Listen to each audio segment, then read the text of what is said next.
And Charles Okay. has just had breakfast, I bet. Yeah, Charles just had breakfast. Welcome to all on this Reboot Britain meeting, and welcome particularly to Catherine, who was a former MEP for the Lib Dems and is now sort of still working in local politics, I understand. I'm sure you'll do your own walk in on introduction, but you've come to talk to us about your experience of working and living in Europe as an MEP, I believe. Over to you, Catherine. Okay, well, thanks very much again for inviting me to come and chat with you.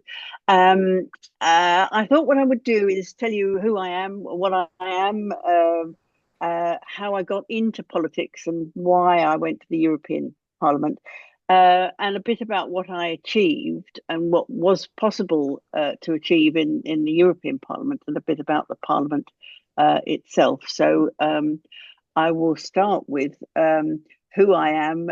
I'm basically, I was thinking I'm just a mum from Oxfordshire. I'm married to a zoologist and have spent some time in Africa studying hyenas and bush babies, both nocturnal animals. So I married somebody who's mad enough to walk around Africa at night. So we've had some interesting times there. But I when the kids were off to school, I got active in local charities, and I ended up running a citizens advice bureau in well, I opened it in Bicester. There wasn't one there, and this is back in the early 90s, and we kept saying, who the dickens makes these rules? This is ridiculous, when you're trying to advise people on the state of play. So I was already getting uh, politically active, although not necessarily party political active.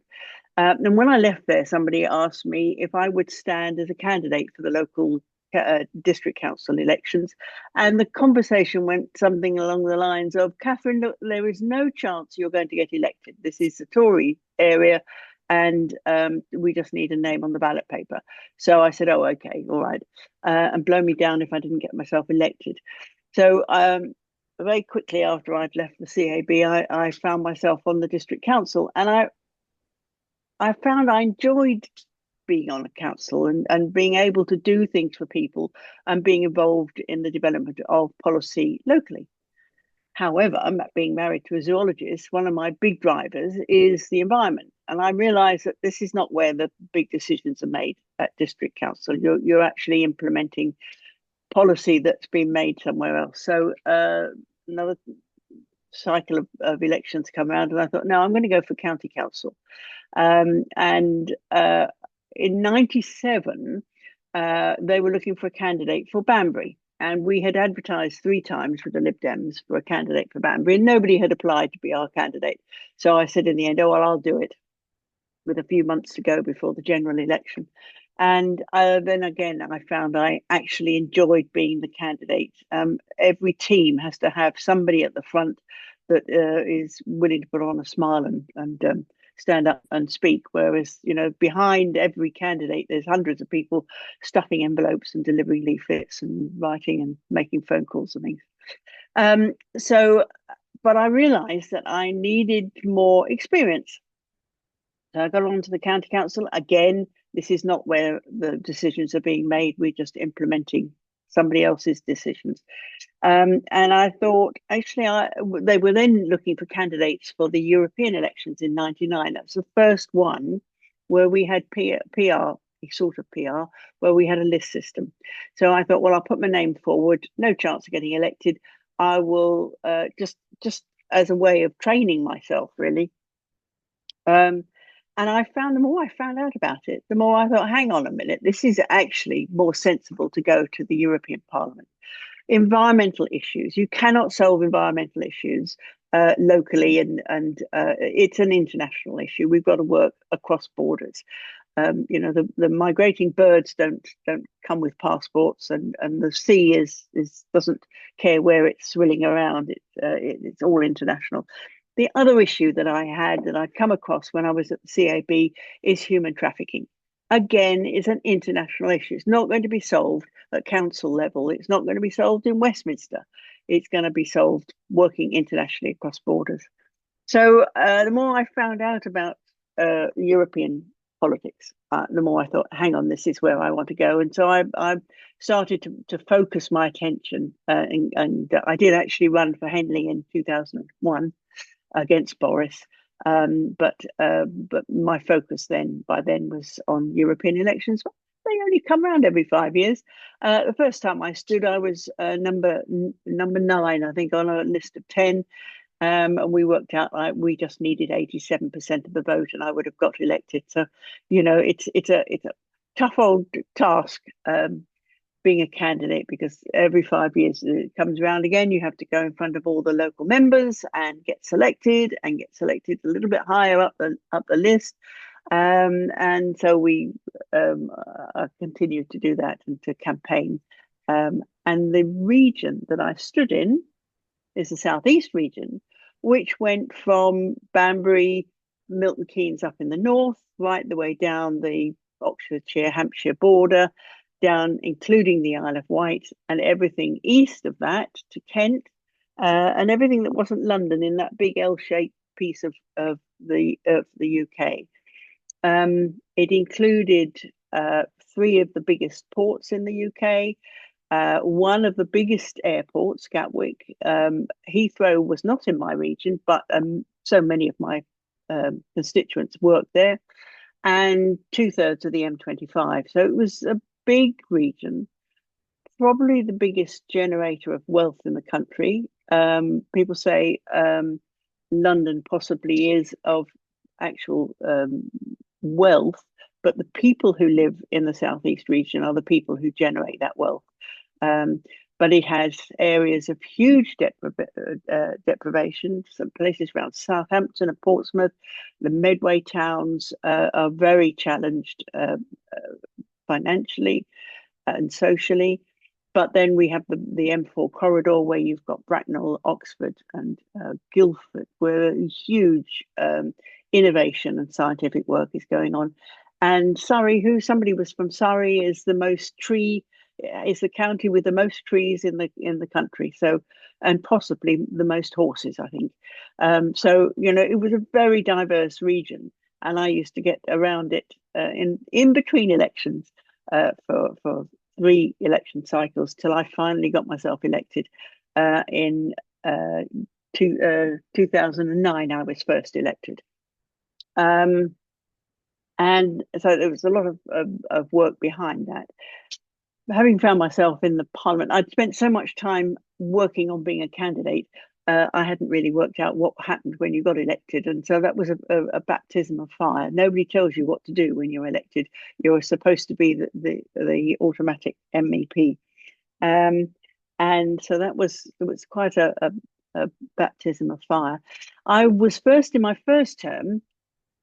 I was elected into a group of 12 Lib Dem MEPs, because it was PR. We had most of the regions. We didn't have anybody from Wales, and we didn't have anybody from the West Midlands. But other than that, Scotland and the Southwest and Northwest were all represented in that group, 12 of us. And that was really very interesting. I asked, could I go onto the Environment Committee, given that that's what I wanted to do in politics? And they put me on trade, and I was mighty miffed because I didn't know anything about trade. So that was also another learning curve. But I realized actually very quickly, as an environmentalist, it is important to be somewhere that is not talking about the environment, because the trade has a huge environmental impact. And I was able to ask the awkward questions, because everybody in the trade committee were there because they were trade experts, and they wanted to make a lot of money and do a lot of trade. And I wanted to be saving the planet and asking the awkward questions. So I think I learned a lesson, and I will say to environmentalists, don't stick in your own box. Get out there and get in the boxes that you don't think you need to be in, because that's where we should be asking those questions.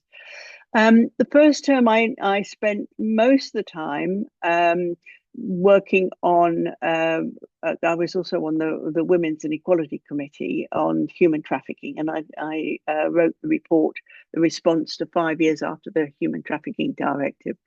So that was a big piece of work, and I think one of the things about being an MEP is the sort of stuff that comes into your inbox and that you have to deal with. You have to get that tough skin. It isn't just the journalists and the newspapers that have to toughen your skin. It's finding out what is going on in the underbelly of society. And there's some horrific facts. The UK, and I suspect it's not much changed since then, but we were the largest market for trafficked people in Europe. And everybody goes, what? Why is that? And I always say, well, whenever a market is there, it's because the demand is there. And to find out that children are worth more than women to a trafficker.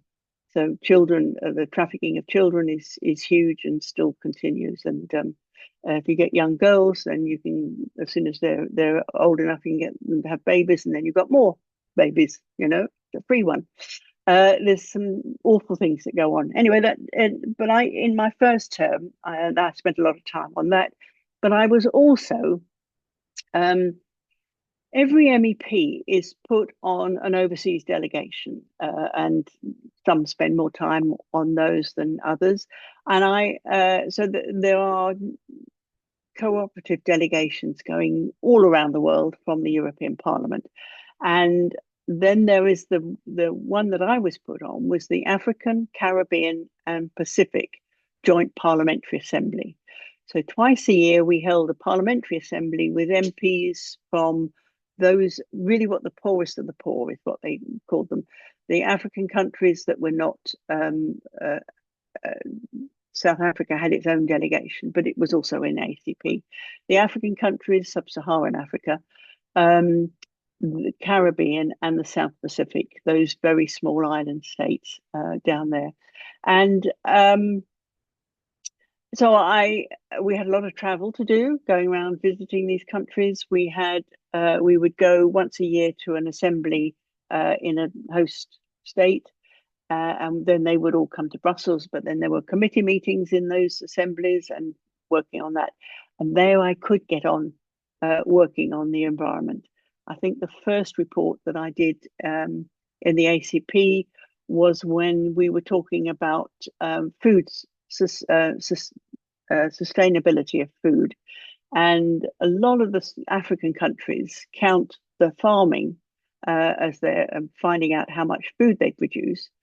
And I was able to say, because I'd been to a conference with my husband some years earlier on bushmeat, Central Africa, something like 60% of all the protein is wild caught meat, and what they call bushmeat. And that wasn't being counted at all. So, it's funny how things that you've done in your past sort of come back to inform your decisions when you're working on that. So it was a busy 5 years and it whizzed past. And then while we were busy being in the European Parliament, back home, politics had gone a bit haywire. And the Lib Dems went into coalition with the Conservatives. Those of you who might remember going into coalition, it was done. The election was on the Thursday, and by Saturday, the markets were saying, if you do not have a government by Monday, we are pulling the plug. It was the time of the financial crash, and markets were really feeling the strain. And by the Monday or Tuesday, I think they sorted out the coalition, and the Lib Dems had gone into coalition with it was the right thing to do. However, it wasn't very the public were not very kind to the Lib Dems when the next election came round, and that was the European elections. And going from a group of 12 MEPs, I was returned as the only Lib Dem MEP to the European Parliament in 2014, which was a bit of a shock. That wasn't a particularly fun night, that election night, when I was watching colleagues losing their seats. So I have a little bit of sympathy for how the Tories felt this time last year, but not much. So I returned as one. And of course, everybody says, well, what's it like to be on your own? Well, I wasn't on my own. I sat actually with a group of 70 other Liberals from across the European Union. So it was a busy time. But at the start of that parliament, there was all the horse trading and who goes on what committee and who sits on what um, delegation. All of this horse trading goes on, and because I was now a delegation leader of myself, I was sitting around these meetings, and the question came up. So it's all done on a proportional system. How many places on each committee is done by how many each political group has. It's kind of complicated process. But there are elected people. There are 15 vice presidents. The president is elected, supposedly elected, but it's all that is done by a lot of horse trading as well. But then we got to there were the 15 vice presidents that sit in the president's bureau, and then there are 5 questors who are elected by the body of MPs, and it's not actually done on a party political necessarily basis. And Guy Verhofstadt, who was our leader, announced at the meeting, well, nobody's put their name forward to be a questor, so we won't put a candidate up. And I went, hang on a minute, I'm Lib Dem. We always have candidates where we can. You don't have an election without a candidate up. So he looked at me and he said, okay, Catherine, if you want to do it, you can do it. You won't get elected. And I said, well, I've spent a lot of time not being elected. So if I'm not elected again, that's okay. I should have learned from the first time went on to the council all those years ago. I got myself elected as a quester. So not only was I one Lib Dem having to report back to the parliamentary group back in the UK, I was now a quester. But it meant that I sat in the President's Bureau and I got to see how the Parliament works on the inside, which is fascinating. I was put in charge of the committee of the exhibitions, of the IT systems, and so we worked with the staff of the Parliament to ensure that all the services to MPs worked efficiently. So that was fascinating, but a lot of extra work. But it gave me a huge office. And in Strasbourg, I was up at the top tower, along with all the other vice presidents. So really was a baptism of fire. So, like I said, when I started out as a mum from Oxfordshire, I had to keep pinching myself. What am I doing here?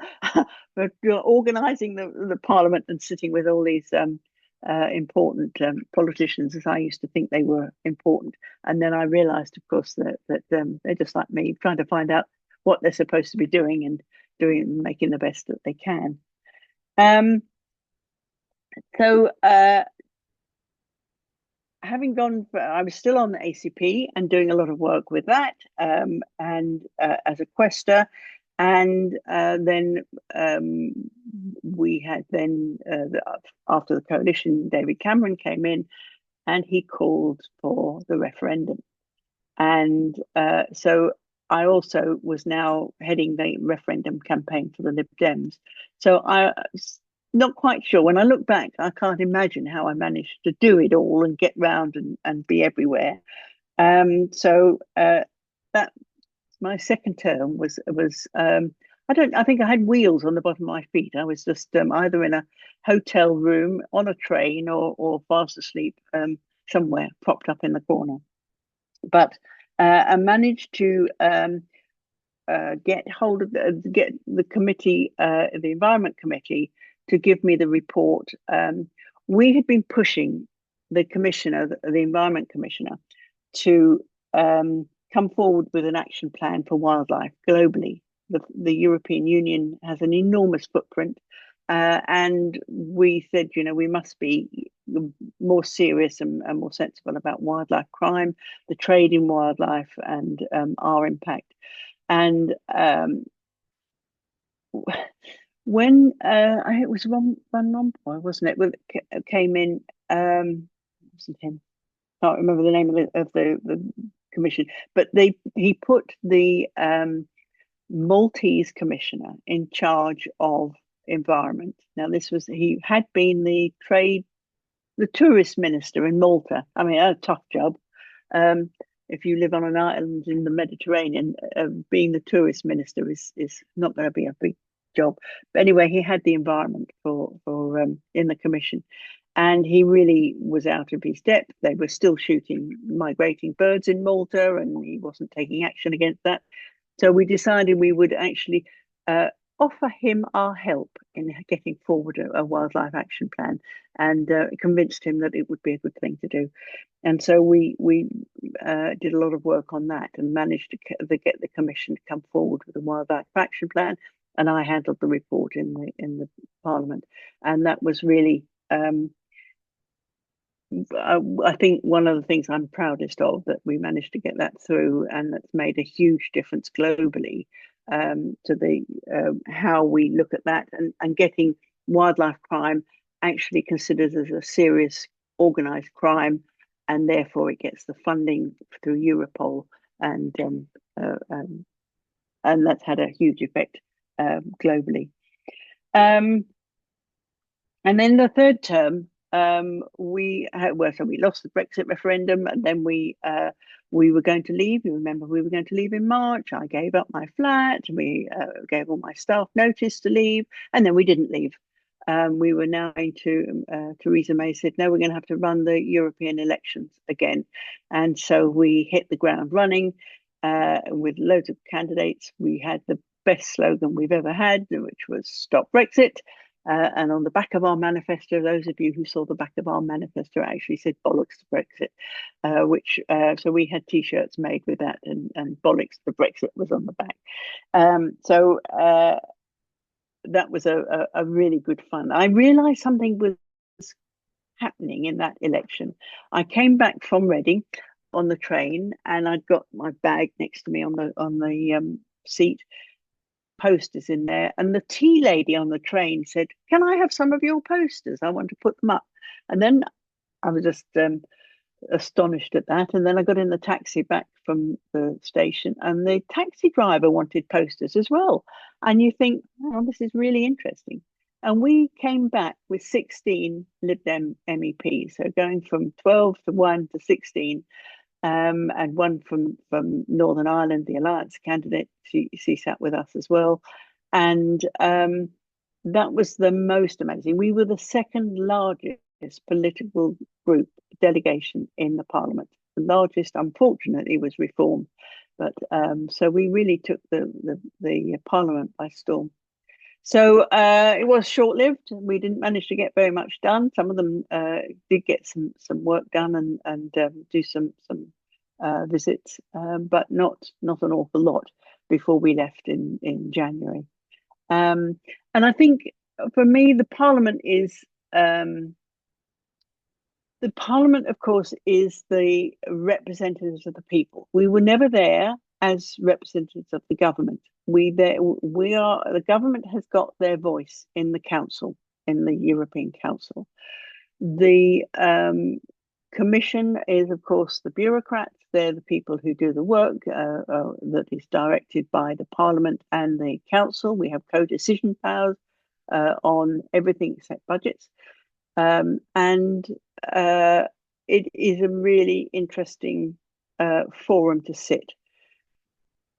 Always in politics, the art of politics is the art of the compromise, and when you're working in Westminster or one of the assemblies of Wales or Scotland, you're having to compromise with people from different political groups.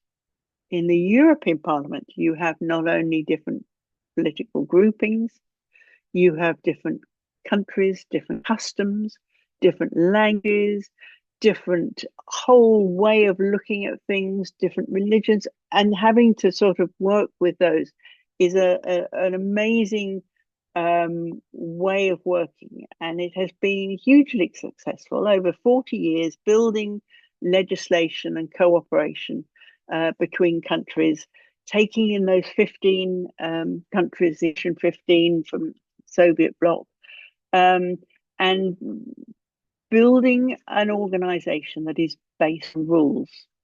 When people ask me about the European Union or this, that, and the other, it has to be based on rules. And the rules are really important, because if you don't, you've got you've got the Italians trying to work with the Swedes, or the Slovenians working with the Irish. I mean, if you don't stick to the rules, it all starts to come unstitched, and that is why it's really uh, so it's rules based.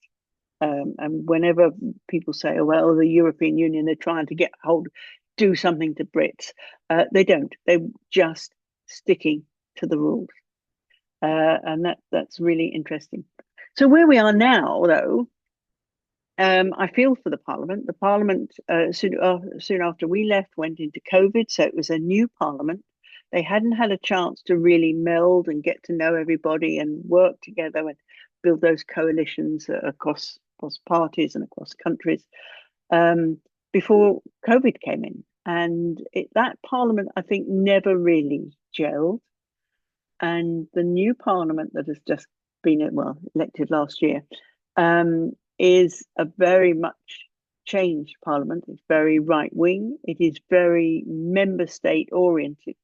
They are very much, then they don't go there with the spirit of what is best for the European Union. They are really thinking about what's best for my country, which is a shame. So I think the the EU is in trouble because it really doesn't know whether it's the right wing is up. It doesn't have a feeling of why we are Europeans working together for what is the common goal. I think the UK is in trouble because we don't know whether we sit with Europe or with America. We like to think we are America's best friend. I'm not sure that the Americans think that we are their best friend. Um, so we trying to be one thing and the other, and we're not really in Europe, and we don't know whether we want to be in Europe or the rest of it. And I think possibly even more seriously, the UN is in trouble at the moment too. So I think all those big overarching things that we've taken for decades as being the norm and the way the world works is all up for grabs at the moment. And I think at that point, I'm going to stop and start taking your questions because I think you've probably got more questions than answers. But it has been a fascinating nearly 11 years of learning, of working with other people, of working not only Europeans but globally.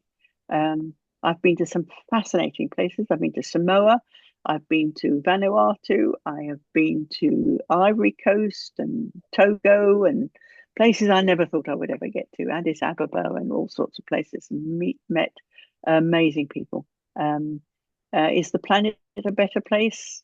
No, I think the planet is in serious trouble, but that's another question.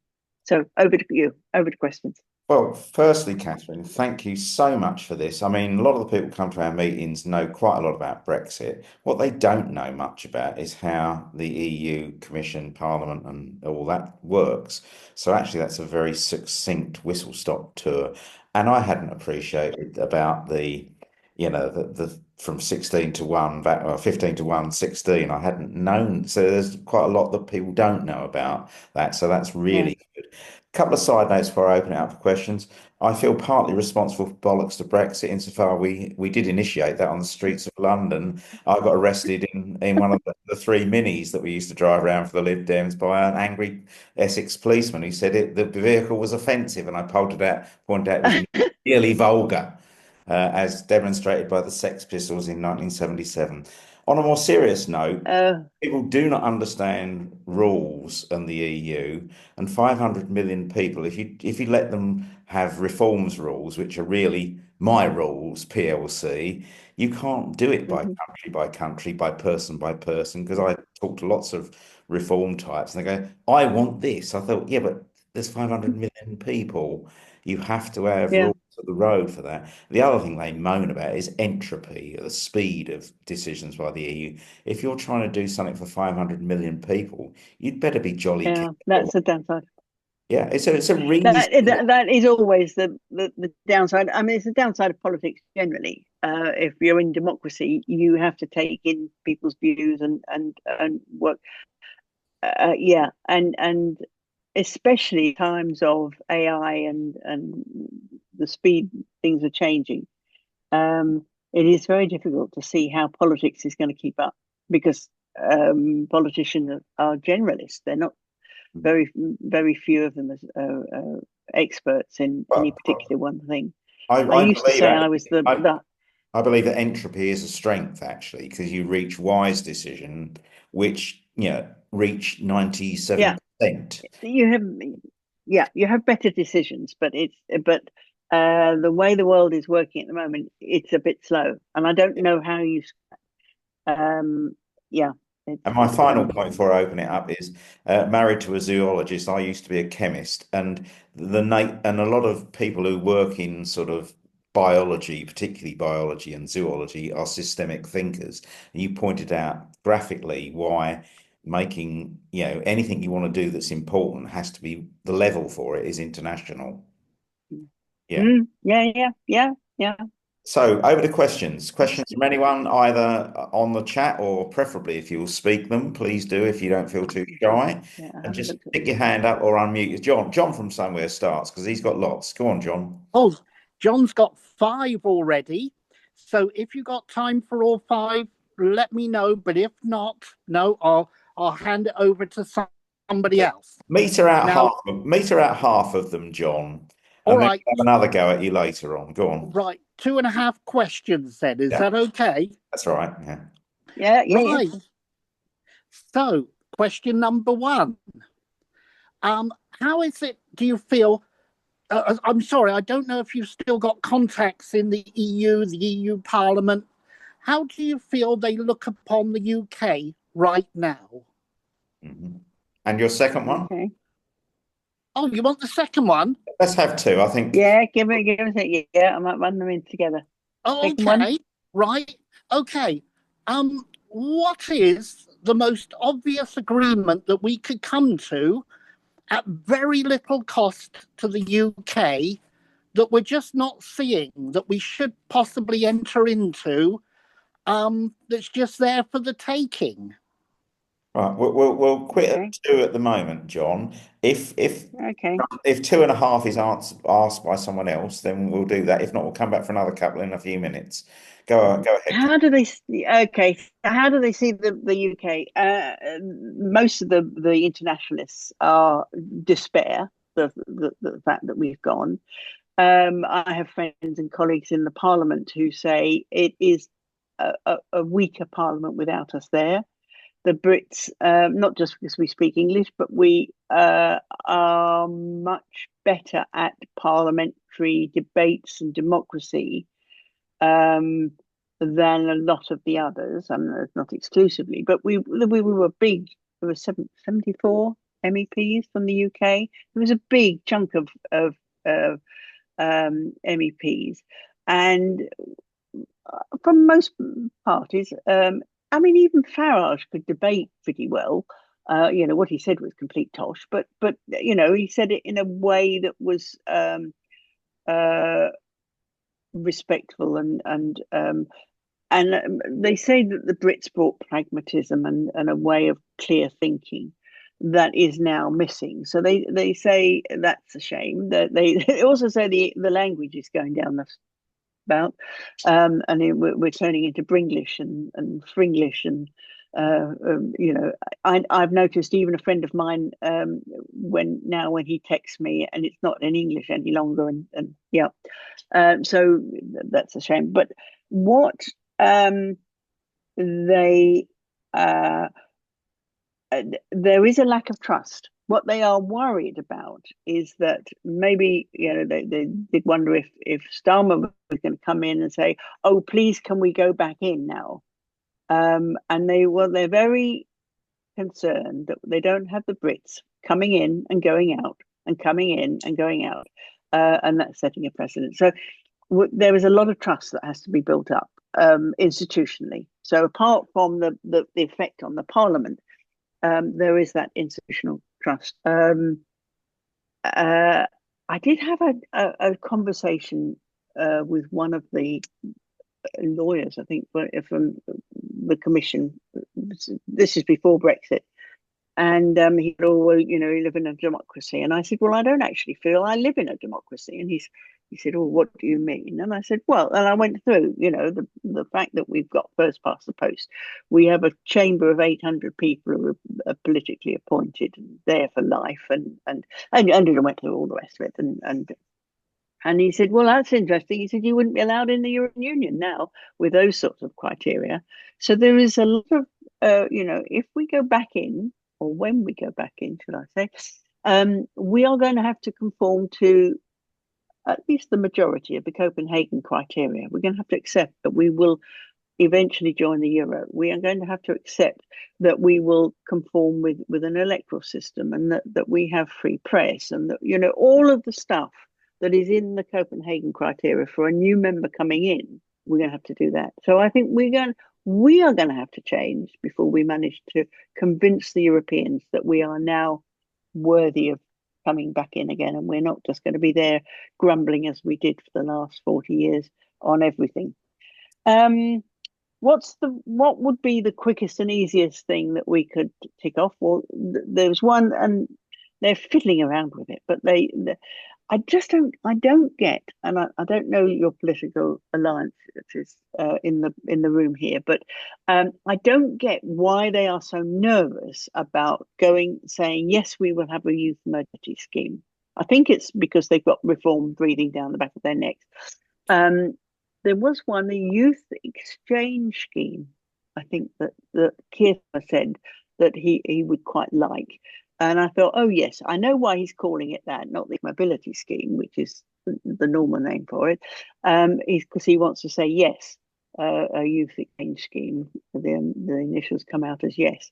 So it'll be a PR thing, but that would be the quickest and easiest thing to do.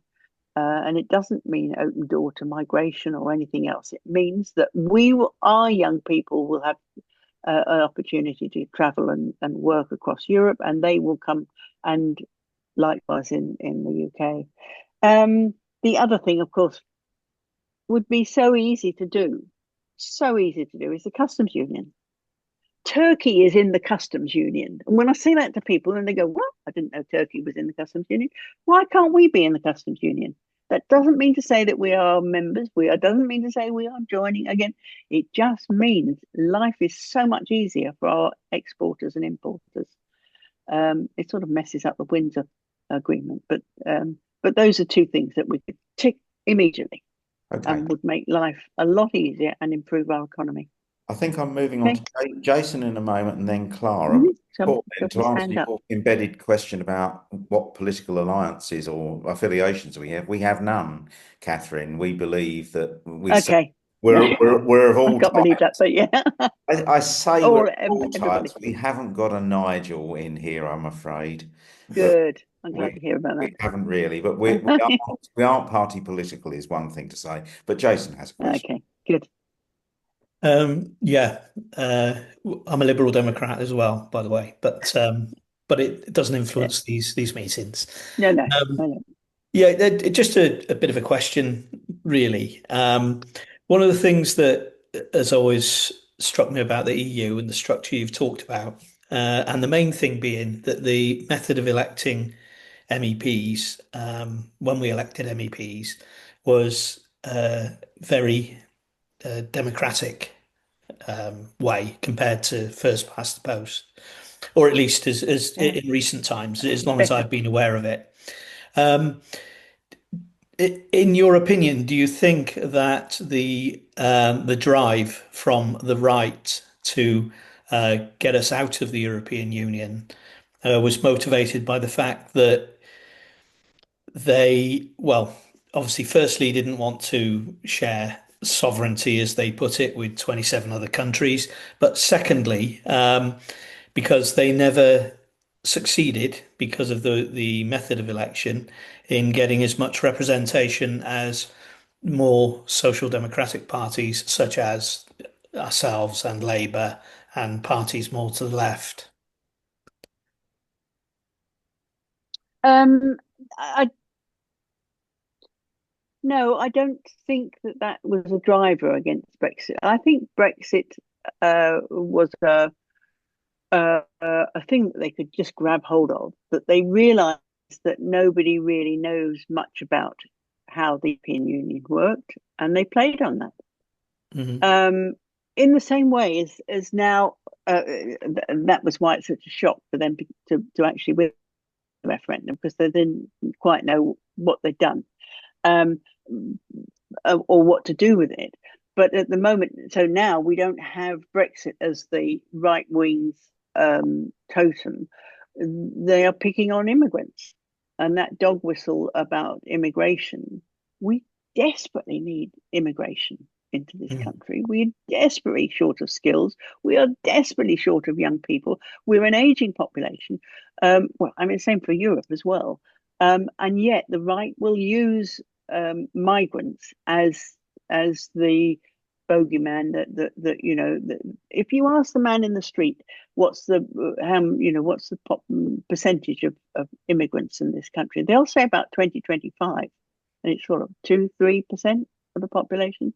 So it's a the reason they picked on Brexit was because it was an easy win.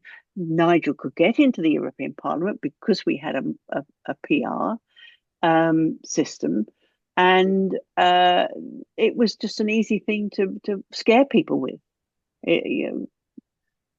What was it? Churchill said that fear is halfway around the world before the truth has got its boots on. Mhm. And that it's such an old way of doing politics. You go back to Ribbentrop and Hitler, frighten the people, and then they will do what you want them to. And it's playing out still around the world. Well, look what's happening in America. Look what's happening in Germany and Hungary. And the migrants from Syria played into the Hungarians and Orban beautifully. One of my assistants is Hungarian, and she said, nursery rhymes and stories for children. We have the big bad wolf in the UK. They had the Syrian, or the person that came from Syria was the bad person. And what's happening? Thousands of Syrians were walking Europe, and it gave Orban it just played into old sort of fears that the Hungarians had. So I don't know that Brexit was what the right wing wanted. It was a cause that they could sell quickly, Okay, easily, thank and you. scarily. Thanks. Okay, on the way to Clara, one observation on your facts of immigration is that old social experiment, isn't it? You get 100 people in a room, one of them is Mm, Chinese, black, or woman, and 99 men, yeah, and yeah, yeah. people think there are more than there were. Yeah, Yeah, yeah, yeah, yeah. whatever it is. And they all know it's really difficult to get onto benefits, and that's if you've got an address and a house and need. You try doing it when you haven't got an address. It's a nightmare. So, Um, uh, yeah, it's a need to scare people with. we And mentioned. and actually, when you find that people who know their next door neighbor, who perhaps is a refugee from Somalia, they will fight to keep them there because they're nice. It's the Mm, other lot that aren't nice. yeah. And you'll find places where there aren't immigrants, places like Eastleigh, where there are very few immigrants, will be much easier to frighten. And will so you've got Reform is working hard there. Well, incidentally, Um, I live in the Medway Towns, which is twinned with Clacton and Broadstairs, and God, you know, lucky you. the seashores of the Medway Towns, people are always fighting them back on the seafront, Yeah, yeah, but we don't have. Anyway, I have a quick question on the way to Clara, and it's the one I sort of yeah. mentioned at the beginning. I was most people here know this. I was called to talk to Labour at a town hall meeting, and they let slip that they're having town hall meetings to talk about Brexit.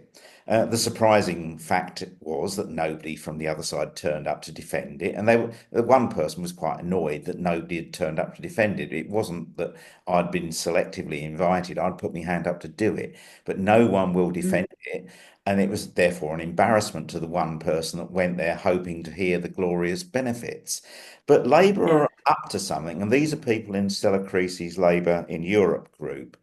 And I was told by a Lib Dem MP that we'd be hearing a lot more from Ed Davey about, rejoining and possibly moving the Overton window a little bit. If Labour, I'm a bit worried that Labour will get there before the Lib Dems do. You don't have to answer any of that if you don't want to in public, but just throw it at you. I, I hear what you're saying, and I agree in almost. It is very difficult. I mean, those of you who've ever been out knocking on doors, if I was to knock on a door and say, I'm a former MEP and I think we should rejoin, the door would slam shut in my face. Really? We really got to, because people are fed up with it. It's like, they just don't want to be bothered with it. Just get over it is what they would say. Whereas we have to make the case for what we could do that would improve people's lives. What we were just saying about youth mobility schemes, about customs unions, the number of small businesses and farmers that would benefit from that, the PSP, the phyto, whatever the veterinary stuff, that would make life a lot easier. I remember talking to a fisherman, was fishing in what's the big lake that straddles the border in Northern Ireland? Can't remember the name of the lake, but he said, I get fish. If I land there, I have to then have my fish certified before I can ship them off to the European Union. And he said, if I go and land on the other side of the lake, they're already in the European Union. They don't have to be certified. I mean, it's all that sort of bonkers stuff that needs to be sorted out, and we could do that. So we have to make the case for what the benefits are for being closer and nearer to Europe. And I think it's not until, and it's frustrating for those of us who know that we should be in there. We also know that Keir Starmer's broken his red lines in several places already, but they don't talk about it, and we're not going to talk about that now because I want to get on to Clara. No, and the big problem is that they are terrified of reform, and I always say you don't beat the tiger by throwing red meat. You will, you've got to stand up for your principles and say, look, we are closer to the European Union, to the Europeans than else. We have to help our businesses and our young people and all the rest of it. And that means being closer to the European Union. Right, we've got a question from Clara, then probably one from Greg and probably one from Paul. Clara first, please. Oh, Okay, hi, thank Clara. you very much. Thank you very much, Catherine, for a very enlightening talk so far. It's more of an observation, but maybe it will lead into a question. So, I really appreciate you giving some insight into how the European Parliament and how we influence it. But one thing has struck me, and you've just mentioned it there, is has politics been really kept as a best kept secret? In other words, it's for the elite and powerful only. And yet, if people realise that they could make a difference locally, then perhaps more people would be more proactive. That was my first observation, just by some of the things you were sharing, and maybe that making it more accessible and making it more interesting to people who feel they have a chance to influence may just make the difference between, you called it entropy, but sometimes I wonder if also apathy exists because people, if they can't make a difference, they think, well, why bother? Like you've also said that. And just really, why in London do, sort of the elite think that it's an exclusive domain to them, and And you're right. I think up until Brexit happened, nobody had a clue what was really going on. The regular person I'm talking about did not have a clue, and they would see these people like Yonkers, etc., who they thought were dinosaurs, particularly for the modern man and woman. So I think it would be interesting to have a new conversation because as we all are batting down the road here, that coming out of Brexit is not a good thing. I definitely feel much more European than I do American. Not that I've got Yeah, anything against yeah. the Americans, by the way. But I Well, just feel that the rich cultural heritage that we have with Europe, the fact that we are so close in proximity, the fact that there are so many opportunities backwards and forwards in trade, etc., etc. And so it does worry me that something like Brexit by elite members and people who are privileged managed to tell a big fat lie. That's how it's come across to me as a layperson, and how that can actually even be sanctioned so quickly when it took us years to establish all these agreements, etc., etc. Anyway, yeah. those are really my observations, and Yeah, yeah, it is interesting. I mean, I like I say, I'm sort of an accidental politician, and I actually see myself more as an activist than a politician. mm, I'm not the wheeler dealer. There is this saying that boys go into politics as a career choice, whereas women go into politics when they get angry. yeah, well, that's how And I and feel I at think the you moment. can say, okay, you know, But I, um, but politics. Yeah, I've grown up thinking that politicians are important, intellectual and very sensible mm, people. And the mm, more I find about them, the more I find out, and they're just like everybody else, really. mm, But there is a sort of arrogance, and you go to public school and you're almost trained to be a exactly. politician. That's where I'm And driving. I would say that about Cameron. I don't think he ever really, he's not a conviction politician. He just Mm, went there because that's what he was told he was going to do. One day you'll grow up and be the prime minister. And so, mm, okay, mm. all right, I'll do that. Um, but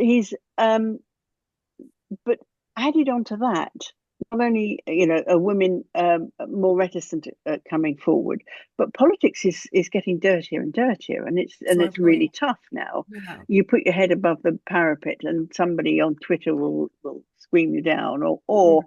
start trolling you, and um, and who wants that sort of Well, that was going to lead rubbish me in their into my life? next. That was going to lead me into my But next yeah, and well, and observation. I think, but I think what we have to demonstrate as politicians is that Mm, you can achieve great, an enormous amount. If it's for your local community, that's mm, terrific. If it's for the wider community or county or regional government, that also is terrific. Or in my case, internationally on wildlife crime, mm, that and human trafficking, that is also terrific. And ordinary people can do this because we bring with us to mm. politics our life experiences. Um, Yeah. and like I said, everybody is a generalist. Well, most people are a generalist. Mm. I did used to say that I was the only hyena expert in the parliament, but nobody seemed to think that was a wonderful thing. But but what we bring is something different, and everybody brings something different. And I think we do our young a disservice by not teaching them about politics and getting more politicians into schools doing Yeah. that And then sort of that, thing. well, that was leading me on to my second observation slash question. I've talked, I have some very highly intelligent friends, including some very highly intelligent female ones, who are perhaps more socialist than what we've currently got going on here. And there have been advocates that should we, rather than have generalists in power, that we should have people that are more vetted along the path. In other words, if they're going to run a country, they should at least know what they're doing.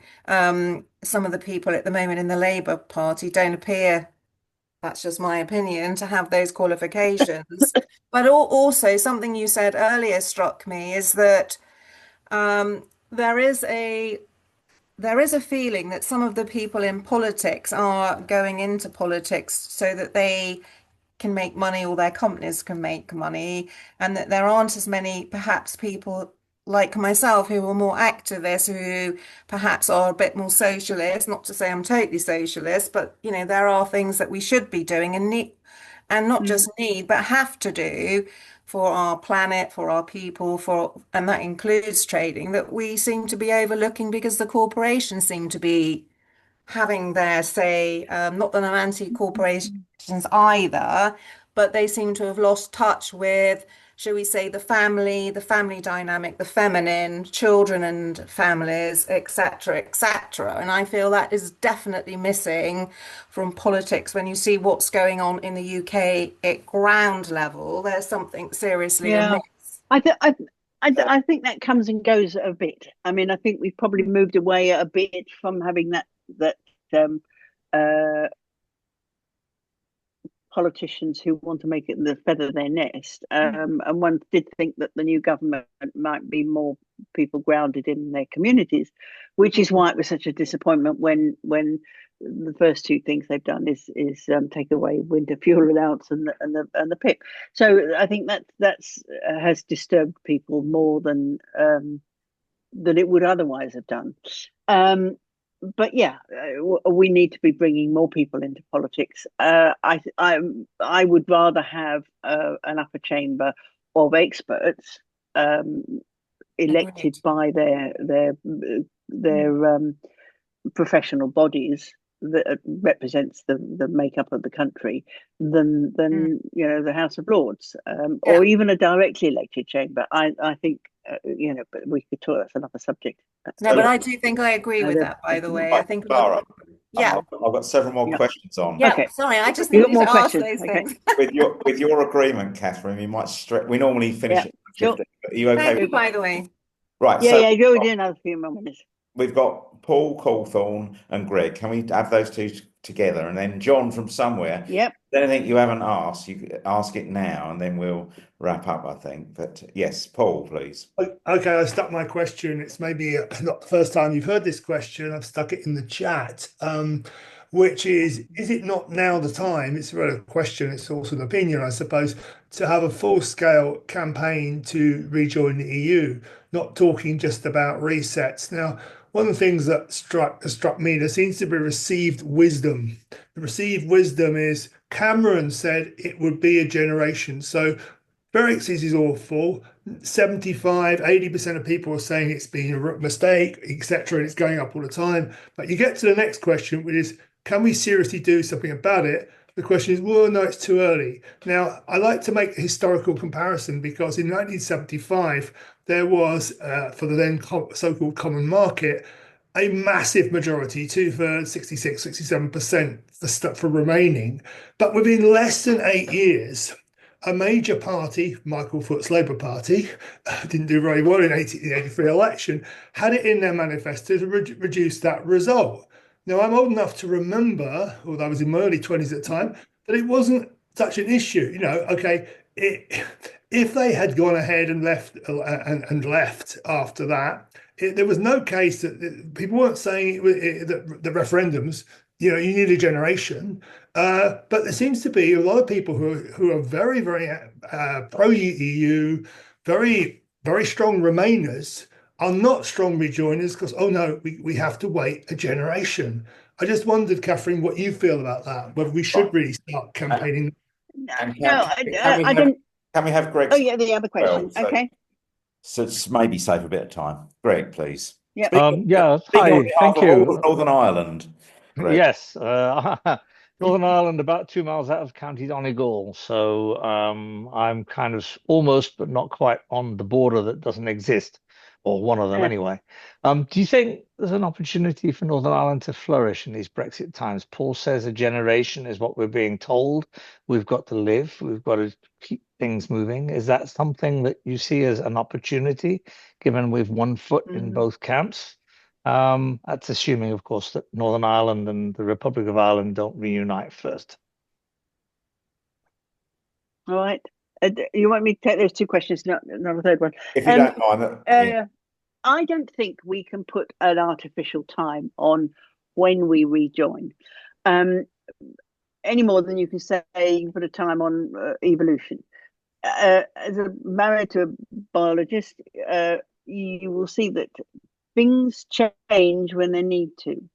And evolution goes in fits and starts. If things change, then if you adapt or you die, and you can get these huge, very fast changes. And I think it will be what will take us back will be something very large. Now that may well be war. I don't think we're out of the woods with that yet. It could be Ukraine, Russia axis, and Europe really, blooming well needs to get its act together. PDQ. It could be climate change, sea level rising, rivers flooding. There may well be some type of catastrophe or some emergency where we will have to reunite. And I think that's what I can see. But whatever it is, we are going to have to re-educate the British people. They were told lies. A lot of them, although they don't like what we've got now, they will still have the niggling doubts about the lies there, and we have to re-educate. And I think it beholden on all of us to get into schools and start talking to kids, start talking to any organisation that we can go to, women's institutes, towns, women's guilds, you name it. We should be there talking about the benefits that working cooperatively internationally bring to us. There is not one nationalist government I can find globally in the last 100 years that has actually done any benefit for their country. Nationalism and isolationism is a one-way street to disaster. The only way that countries have really prospered and developed and we have taken humans forward is when we're working together across borders. And that's the shame of what's happening in America. I mean, Canada and America, I think the average migration across borders is something like 10% globally, why people move across borders. People migrate to Australia, or Australians come to Europe, or what, all of that. Across between Canada and America, it's 4%. And they could do it, and you can move backwards and forwards, but it's only 4% because you could do it. And the same in Europe, because you can go and move and come back again. You don't have to make those final choices. So I think we're going to have to do that and sell that much more, and then it could happen quite quickly. But there'll be some driver. Northern Ireland, already you've lost £1 billion of businesses have moved south. If the Northern Ireland government, the Assembly, got their act together, they could really make it boom time, I think, because they could attract UK or GB businesses into Northern Ireland, and they would be able to trade much more easily with the rest of the European Union. And I'm not quite sure why it hasn't happened yet. And I think that's a political, because the politics of Northern Ireland don't know whether they're coming or going. I mean, some of them wanted Brexit, and then, oh dear, it's damaging us. So now what we're going to do? So, yeah. Politics in Northern Ireland is a strange and wondrous beast, but it could be boom time for Northern Ireland, and I'm not quite sure why. So, already. Thank you. On the Thank you. on the question of sort of re-education, I wrote a book on a thing I called laughingly Brexorcism, and that includes the positive, explaining doing what David Cameron didn't do, which was explaining what the EU was for, and also talking people down from the mountain of Brexit lies, which is a huge task. So yeah, we do have to do those. Yeah, but that's one audience, but we should be on TikTok and Instagram and all of those that actually saying many of what us are the benefits of yeah. So we So have to really pump it out. walking through to the end, I'll give John the last word. Thank you very much for this. could privately, if you'd like a copy of our book on rejoining the EU, a sort of a radical view, I'll That would be send you nice. a post. You can send me an address after That this. would be nice. Yeah. Thank you Okay. so much for this. It is, as I said, Um, important to understand Europe's role and Europe's attitude towards our role. I think pity is the word you didn't use, but a lot of colleagues do pity us, don't they, really, about what have we yeah. done. And increasingly, even in Medway towns, the people who were supporting it are now silent, at least silent about it. And some of them, Well, quietly, if they're yeah. men and they're brave, they will say it was a mistake. And if they're in their tribe, they will uphold it. So we've got to break into Yeah. those sessions and Yeah. talk to Oh, them. I wish I could go and find the fisherman I met in Margate, who was um, for Brexit, and I said, "Well, what are you going to do with your fish? Because there isn't a market in Margate." And he said, "Well, I'm going to land them in France." And I said, "Well, they won't want your fish if you after Brexit." And he couldn't work out why not. I'd like to go back to him and now and say, okay, Brexit, good thing. Yeah. So last word Okay. Well, to, I'm sorry I haven't answered your questions on the. If anybody wants to get in touch with me, do just email me some questions if you wanted to. You've got my what I email, I think, normally haven't do, you? Catherine, is to do a write-up. I will include Okay. everyone, they're all friends here, in a CC list on the proviso that they don't CC all their chat to everyone because otherwise everyone gets they moan at me. So please don't do Yeah. that. If that's agreeable, I can just put I can put your details there, and if people will respect the protocol of only mailing it to all, if you really have to do that. But it's generally, if Okay. I ask you a question, is that okay? Yes, yes, do. It's because I haven't managed to do all I'm just looking at the chat now, and yeah, I Yeah. can't talk and That's what read happens. chat at the same time. So yeah, send me your questions if The you very really want last to. word to our sponsor, as it were, if he's still here. Are Yep. you there, John? Yes, yes, I So am. yeah. Is there at least one question still hanging over? Well, okay, I'd just like to make an observation. You mentioned 4% immigration across the US-Canadian border. You do Yeah, know that they was the don't last have figure I saw. freedom of movement, don't you? Not anymore. Yes, but No, they they never they they have. used to, No, haven't they? no, I'm a Canadian citizen, and it's the Americans could not come through and just move into Canada. To Canada. No, but but I can't go to Brazil or anywhere else. But I could if I made the effort and migrated. If you're globally, the average is of people moving around the world is much higher, and with you would have thought it would have been higher across the Canadian Mm, US border, but it's actually very small. But well, there we you go. do have 1.3 million British passport holders in Australia, but only 1.5 million in the whole of the EU. So, Yes, you yeah, know, yeah, you know. yeah. Okay, my So, questions. AC Grayling. Do you want to talk about it or not? but I don't mind. What you want that piece of the clip on the film is what you're going Not. to say? No, Yeah, well, I because he saw it. asked a It wasn't question. your finest I got the hour, was flack it? for it. Well, I. he asked the question. I got the flack, but I didn't prompt him to ask the question, and they didn't put in Guy's answer, and Guy's answer was no. Of course, we're not going to make it because we're a rules based organisation. But Yes, yeah, right. Yeah. it's But did edited. you know what he was going there with? How do you mean what he was going there with? Did you know that when he walked into Guy Verhofstadt's office, that's what he was going to lay on the table? No, we'd had a discussion backwards and forwards a lot between yeah, but he didn't lay it on the table. He just asked the question, "Are you going to make it harder for us?" And Guy Yeah, said no.